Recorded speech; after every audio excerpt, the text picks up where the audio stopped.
प्रिय संस्कृत मित्राणी नवा संस्कृता आपके संस्कृत स्टडी पे आज हम महाकवि भारतीहरि द्वारा विरचित नीति शतकम और नीति शतकम में हम पढ़ रहे हैं सुजन पद्धति और नीति शतकम के 55वें श्लोक का आज हम वाचन करते हैं। इसमें अब कवि जी बता रहे हैं कि जो कल्याणकारी मार्ग है उस मार्ग को इसमें बतलाए हैं कि ऐसे ऐसे कार्य जो है वह कल्याणकारी मार्ग है। और कल्याणकारी मार्ग के साथ साथ यह नहीं कि वही बता रहे हैं, यह भी बताए हैं कि शास्त्रों में भी निहित है कि ऐसे कार्यों को करना चाहिए, यह मार्ग कल्याणकारी है। और उसके बाद यह सगाधरा छंद में श्लोक निबद्ध है। तो आइए पढ़ते हैं, वाचन करते हैं कि क्या कवि जी बता रहे हैं। तो कह रहे हैं कि प्राणाघाता निवृत्ति परधरणे संयम सत्यवाक्यम। निवृत्ति परधन हरणे संयम सत्यवाक्यम। काले सकत्या प्रदानम इवति जन कथा मूक भाव परेशान। त्रिशास्त्रोतो विभंगो गुरुसु च विनय सर्वभूतानुकंपा।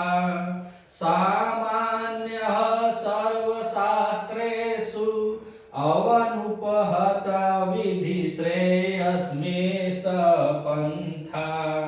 तो यह सगाधरा छंद है। सगाधरा छंद में कवि जी बता रहे हैं कि ऐसा यह पंथा माने मार्ग और श्रेयस माने कल्याण।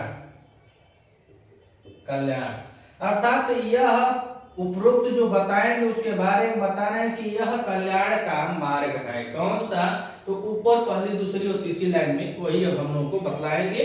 पहले कह रहे हैं, नीचे इंपॉर्टेंट लाइन है इनकी, और इसमें हर श्लोक में आप लोगों ने देखा कि नीचे की लाइनों में बता दे रहे हैं कि मुझको कहना क्या है, या सभी पूरा निचोड़ श्लोक का नीचे वाली लाइन में रख दिए हैं। तो कह रहे हैं कि ऐसा श्रेयसः पंथा, यही कल्याण का मार्ग है। और आगे कह रहे हैं सामान्य सर्वशास्त्रेण अनुपहत विधि। अर्थात यह नहीं कि मैं कह रहा हूं, कह रहे हैं कि सामान्य रूप से सर्व ने सभी शास्त्रों में अनुपहत विधि है। अर्थात सब में यह वर्णित है, लिखित है, बताया गया है। तो अनुपहत विधि को बता रहे हैं कि अप्रतिसिद्ध कहा जाए या अलुप्त विधान वाला है। तो कह रहे हैं कि ऐसा यह जो मार्ग है, पंथा माने मार्ग, तो ऐसा कल श्रेयस पंथा, यह कल्याण का मार्ग है, या ऐसा पंथा श्रेयस यह मार्ग कल्याणकारी है। और सामान्य रूप से सर्वशास्त्रेण सभी शास्त्रों में अनुपहत विधि है। अर्थात सब में इसका उल्लेखित किया गया है, सब में अलुप्त है, सब में अप्रतिसिद्ध है। तो इस सब में यह बतलाया गया है और यह मार्ग कल्याणकारी का है। अब देखिए पहली लाइन में बता रहे क्या क्या करना चाहिए कल्याण को नजर में रखते हुए। तो कल्याणकारी विधि कौन सी है? तो कह रहे प्राणाघातः निवृत्ति। प्राण आघात, प्राण माने जो जीव हैं, जो प्राणी हैं, जीव जंतु हैं, उसी को कह रहे हैं कि जीव आघात निवृत्ति। अर्थात जीवों के मारने से आप वंचित रहें, जीवों की हत्या न करें। ऐसे नहीं कि लड़ाई झगड़ा जीव जंतु को मारते चले, काटते चले। तो यह कह रहे हैं पहले कि जीव की हिंसा, तो प्राण घातः निवृत्ति, तो जीव हिंसा जो है उससे आप क्या करें? अलग रहें, अलग होना चाहिए। तो यही करें निवृत्ति, आप उसे दूरी बनाए रहें कि आप किसी जीव की हत्या न करें, अकारण किसी से मार झगड़ा न करें, अकारण किसी जीव की जंतु के, चाहे हिरण हो चाहे मुर्गी मान लीजिए वो है, तो बेमतलब का मत काटिए पीटिए, हैं, प्राण घात मत कीजिए, हिंसा का भाव मत रखिए, अहिंसा हमेशा बढ़ती है, अजीब हिंसा से आप दूर रहें। और कह रहे हैं कि पर माने दूसरे, पर माने दूसरे, धन माने धन, हरणे संयम, तो हरण माने क्या होता है? अपनाना या छीनना। तो कह रहे हैं कि पर धने हरणम संयम, तो हरणे संयम, तो दूसरे के धन को अपना लेने में थोड़ा संयम बरतो, थोड़ा धीरज रखो, दूसरे की संपत्ति को लेने से परहेज करना चाहिए। तो कह रहे हैं कि पर धन हरणे संयम, दूसरे के धन को लेने से परहेज करें, संयम बरतें। और आगे कह रहे हैं कि सत्य वाक्यम, और हमेशा सत्य बोलिए, सदा सत्य बोले। तो नीचे बताए कि ऐसा श्रेयस पंथा, यही कल्याण के मार्ग है, तो वही मार्गों की गिनती करवा रहे हैं। तो पहली बात बतलाए कि प्राणाघाता निवृत्ति, अर्थात तो जीव हिंसा से आप दूर रहें। पर धन हरणे संयम, दूसरे के धन को हरण करने यानी चुराने के लिए, चाहे हड़पने के लिए, चाहे जगह जमीन किसी की है, आए दिन आप देखते हैं एक एक बित्ता में लोग मार पिटैया कर देते हैं, थाना डखाना हो जाता है, जेल जुर्माना हो जाता है। तो वही करें कि पर धन हरणे संयम, दूसरे के धन को अपनाने या दूसरे के धन को हरण करने के लिए परहेज कीजिए। और कह रहे हैं सत्यम वाक्यम, हमेशा सत्य बोलना चाहिए। और आगे कह रहे हैं कि काले सकत्या प्रदानम, काले माने होता है समय, काले माने समय, तो कह रहे हैं कि काले माने समय समय पर, सकत्या प्रदानम, अपने शक्ति के अनुसार, प्रदानम दान करना चाहिए, दूसरों को आपको दान करना चाहिए। समय समय पर आपका जितना सामर्थ्य हो, जितनी शक्ति हो, वो हिसाब से आपको किसी दूसरे को दान करना चाहिए। अब चाहे आप दान करने योग्य हैं न हैं, आपकी अवस्था जैसी भी हो, जितना भी है उतने में ही, अगर आपके दरवाजे पर कोई प्यासा आ गया तो उसको पानी ही पिलाइए। अगर आपके पास कुछ भी नहीं है तो प्रेम से दो वचन बोल ही दीजिए। अगर आपके अंदर अगर दया भाव है तो उसके प्रति आप दयालु भाव भी दिखा सकते हैं। अगर भगवान पैसा कौड़ी आपको दिए हैं तो किसी के मोले जेले में 1000-2000 का सहयोग कर सकते हैं। शादी भी आप बहन बेटी का है उसमें भी आप सहयोग कर सकते हैं। तो ये छोटा छोटा काम, ये ना हम कह रहे हैं कि किसी को बिल्डिंग पिटवा कर दीजिए, ऐसी बात नहीं है। किसी गरीब की बहन बेटी की शादी हो रही है, उसमें आप जाकर के अपने सामर्थ्य के अनुसार, ना कुछ तो 1000, 500, 200 जो भी है वो आप दान कर सकते हैं। वो भी दान के कटघरे में अकॉर्डिंग टू भक्ति हरि जी के द्वारा आता है। कह रहे हैं कि कुछ दान देना चाहिए, पानी खाना, भूखे को पानी, प्यासे भूखे को खाना और प्यासे को पानी इत्यादि। अगर किसी को शरण है तो उसको शरण भी दे सकते हैं। तो यही कह रहे हैं कि यथाशक्ति, काले माने समय समय पर सकत्या प्रदान, अपने शक्ति के अनुसार जरूर दान करना चाहिए। और कह रहे हैं कि युवती जन कथा मूक भाव परेशान, तो युवती मतलब हो जाएगा यहाँ पे स्त्री। हाँ, तो स्त्री जन यानी स्त्री लोगों की, और किसकी स्त्री, तो कह रहे हैं परेशान, परेशान माने दूसरे, दूसरे की औरत की कथा माने अगर बातचीत हो रही हो, कहीं चर्चा हो रही हो, दूसरे की स्त्री की, दूसरे की औरतों की अगर बातचीत हो रही हो, तो कथा माने क्या था, चर्चा।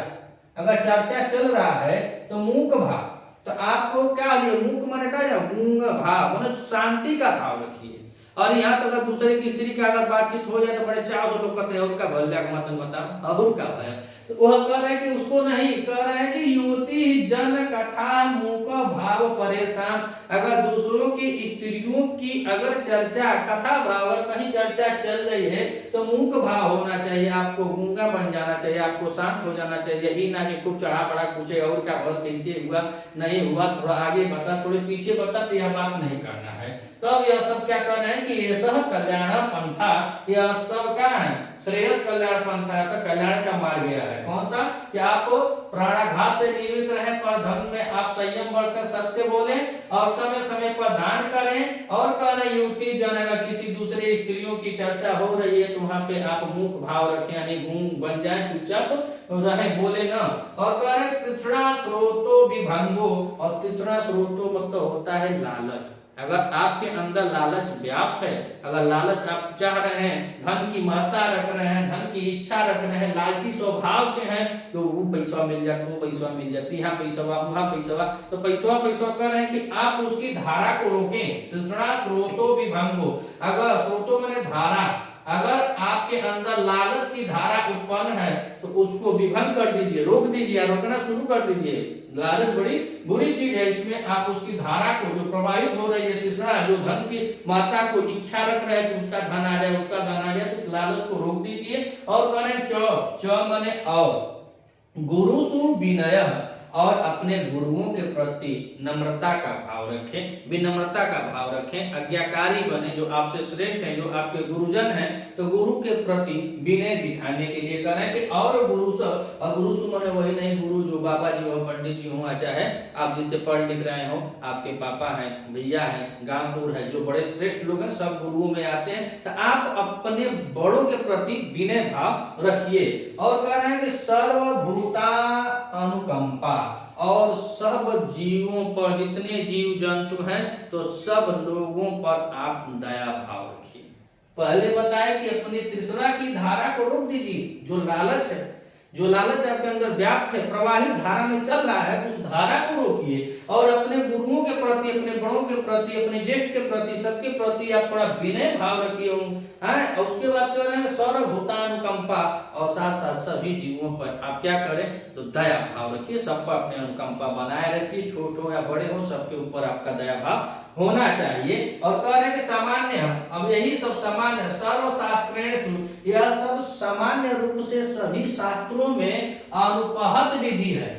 यह सब सभी शास्त्रों में बताया गया है कि आपको जीव की हत्या नहीं करनी चाहिए, दूसरे के धन में लालच नहीं रखना चाहिए, हमेशा सत्य बोलना चाहिए और समय समय पर दान देना चाहिए, दूसरों की स्त्रियों की बात अगर हो रही हो तो वहां ज्यादा वाचाल न बने, ज्यादा ज्ञान मत डालें। और तीसरा कह रहे हैं कि अगर आपके अंदर लालच की धारा प्रवाहित हो तो उसको भी रोकिए, गुरु के प्रति आप विनय दिखाइए और ऐसे ही सभी लोगों पर, अपने सभी जीव जंतुओं पर आप अपनी दया का भाव रखिए, अपनी अनुकंपा को रखिए। और कह रहे हैं सामान्य सर्वशास्त्र, यह सर्व सामान्य रूप से सभी शास्त्रों में निहित है। अपहित कह रहे हैं कि सभी शास्त्रों में क्या है, अनुपहत विधि है। अनुपहत विधि माने अप्रसिद्ध या अवुत विधान वाली जो विधि है सब में यह विधि है, और इसीलिए कह रहे हैं ऐसा यह श्रेयस कल्याण पंथा, यही कल्याण का मार्ग है। कवि जी बता रहे हैं कि उपरोक्त जितनी गणना किए हैं सब गणनाओं में बतलाए कि यह जो कार्य करता है वो सज्जन आदमी होता है और यही कल्याण का मार्ग है। यह सबको अति आवश्यक है, करना चाहिए अगर आप सज्जन हैं तब। अगर आप चैनल पर नए हैं तो चैनल को सब्सक्राइब कीजिएगा, वीडियो अच्छी लगे तो वीडियो को भी लाइक कीजिएगा, सब्सक्राइब कीजिए। देखते हैं लोग आप वीडियो और चैनल को आप सब्सक्राइब नहीं करते हैं तो सब्सक्राइब कीजिए और थोड़ा सा लाइक भी कर दीजिए, थोड़ा मोटिवेशन रहता है तो अच्छा लगता है कि हाँ कुछ और अच्छा है, पढ़ाए। मिलते हैं अगली वीडियो में, तब तक के लिए नवा संस्कृत।